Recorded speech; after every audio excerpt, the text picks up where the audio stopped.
L'avez-vous déjà ressenti? Ce sentiment subtil que vous n'êtes jamais vraiment immobile, même dans le silence le plus parfait. Ce n'est pas la rotation ou l'orbite de la Terre. C'est plus profond, une attraction silencieuse à travers le tissu de l'espace. Nous sommes tous à la dérive dans ce courant. Vous, moi, notre planète, notre galaxie. C'est une rivière cosmique, nous emportant vers une destination que nous ne pouvons ni voir ni comprendre. Ce n'est pas de l'imagination. C'est l'univers qui murmure un secret que nos esprits peuvent à peine saisir. Nous ne sommes pas sur un sol solide. Nous sommes des passagers sur un navire sans capitaine, emportés par une marée invisible. Imaginez une force dans le silence de l'espace. Pas de son, pas de lumière. Juste un fantôme gravitationnel se déployant sur des millions d'années-lumière. Elle ne pousse pas, elle n'agresse pas.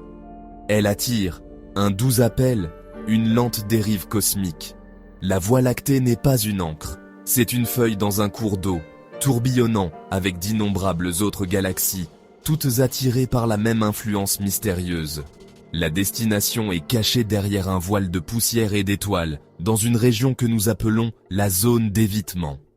Nous nous dirigeons vers quelque chose d'inconnu, et le plus déconcertant est que nous ne saurons peut-être jamais ce que c'est. L'univers n'est pas le mécanisme précis et horloger que nous imaginions autrefois.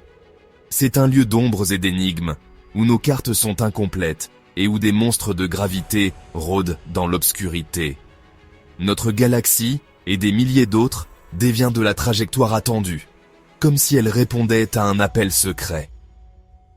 La preuve est écrite dans le décalage vers le rouge de la lumière des étoiles, des galaxies se déplaçant dans la mauvaise direction, tirées par une main invisible.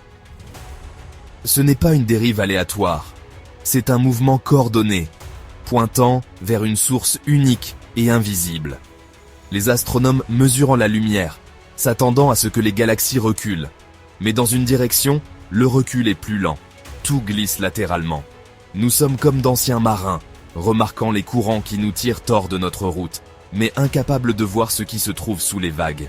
La peur n'est pas celle des tempêtes, mais de l'inconnu lui-même, une force que nous ne pouvons pas voir, une destination que nous ne pouvons pas prédire.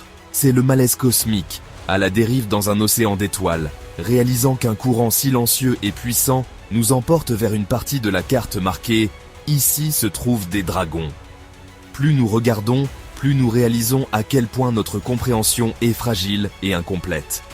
L'univers parle en mouvement, pas en mots, et il ne nous reste qu'à écouter. Saisir ce phénomène, c'est affronter votre propre insignifiance. Imaginez une distance de 150 millions d'années-lumière. Une lumière qui a commencé son voyage lorsque les dinosaures parcoururent la Terre. La source de l'attraction se trouve quelque part dans cet abîme, un vide si vaste que notre galaxie n'y est qu'un point. Le silence de ce voyage est absolu. Pas de son, juste les lois indifférentes de la physique, sur une scène d'une taille inimaginable.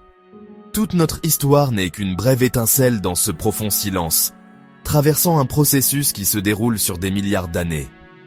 La force qui nous attire agit depuis l'aube de l'univers et continuera longtemps après notre disparition. L'espace est principalement vide, un vide froid et sombre s'étendant sur des millions d'années-lumière. À travers ce gouffre, l'appel gravitationnel voyage, un fantôme dans la machine de l'univers. Être attiré par quelque chose d'invisible, à travers un vide incompréhensible, vers une destination inconnue. Telle est notre situation cosmique. Nous sommes des témoins temporaires d'un voyage, à travers l'abîme ultime.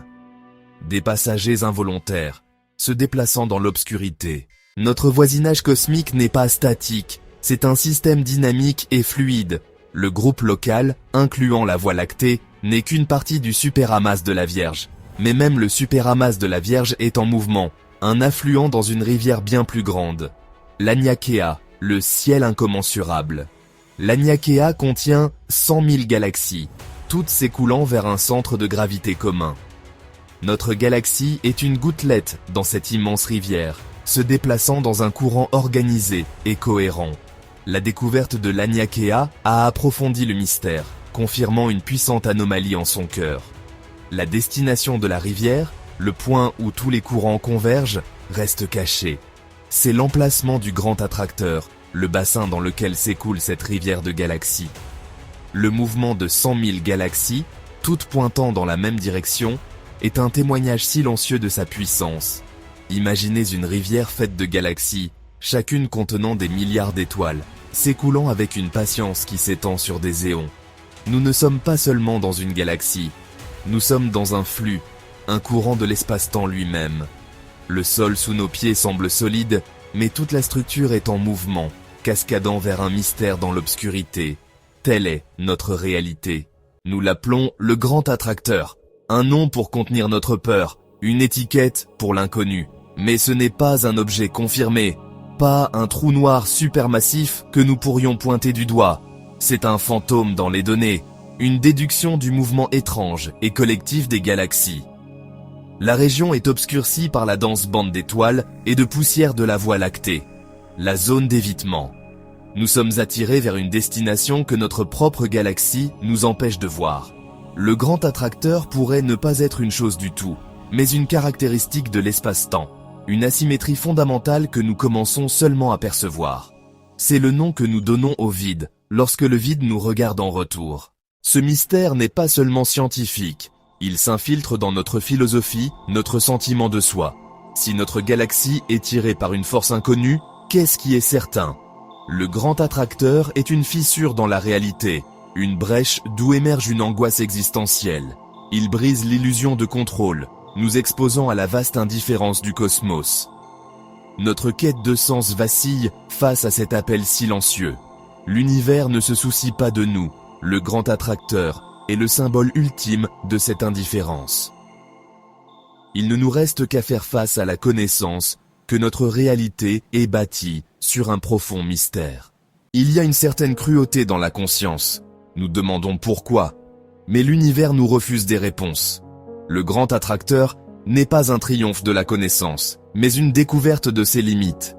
Nous savons que nous bougeons, mais pas pourquoi. Attirés, mais pas par quoi. En voyage, mais vers où? Chaque découverte nous a éloignés du centre, du confort, vers un univers plus grand, plus froid. Le grand attracteur est la dernière étape. Non seulement nous ne sommes pas au centre, mais nous ne sommes pas en contrôle. Nous sommes des débris cosmiques, emportés par des courants que nous n'avons pas créés et auxquels nous ne pouvons résister. L'histoire n'a pas de héros, pas de but, pas de morale, juste la masse et la gravité à une échelle qui éclipse tout sens.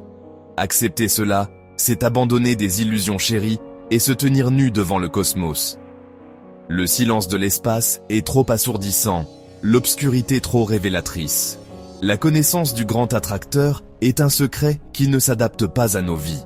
C'est un aperçu de l'abîme, et l'abîme nous regarde en retour. Avec le temps, le grand attracteur est devenu moins un lieu et plus une métaphore des limites de la conscience. C'est l'horizon au-delà duquel nos esprits ne peuvent voyager, une frontière pour la pensée elle-même. Nous pouvons mesurer ses effets, mais jamais vraiment saisir sa nature. Peut-être est-ce un horizon d'événements cosmiques, non pas pour la lumière, mais pour le sens. Peut-être la conscience n'est-elle qu'une brève étincelle dans un univers majoritairement sombre et inconscient, et le grand attracteur, le retour à cet état. Notre existence est une rébellion éphémère contre l'attraction silencieuse du vide. Nous ne voyageons pas vers un nouveau commencement, nous sommes repris par la fin. Nous avons voyagé loin, jusqu'aux confins de la compréhension, et ressenti l'attraction du grand mystère. Nous l'avons nommé, mais le nom ne fait qu'approfondir l'énigme. Notre galaxie est une feuille dans une rivière, s'écoulant vers une destination cachée derrière un rideau d'étoiles. Il nous reste plus de questions que de réponses, avec un sentiment de vertige cosmique. La science continuera, de meilleurs télescopes, de nouvelles cartes. Mais savoir le quoi répondra-t-il jamais au pourquoi? Certains mystères sont faits pour être vécus, pas résolus. La prochaine fois que vous vous tiendrez sous un ciel sombre, soyez immobile. Écoutez le silence du cosmos. Ressentez la lente, inexorable dérive. L'attraction douce de l'invisible. Nous tombons tous, ensemble, à travers l'obscurité. Et tandis que nous tombons, une seule question résonne dans le vide. Une question que nous pouvons poser, mais jamais répondre. Si l'univers entier est attiré vers quelque chose, vers quoi ce quelque chose est-il attiré?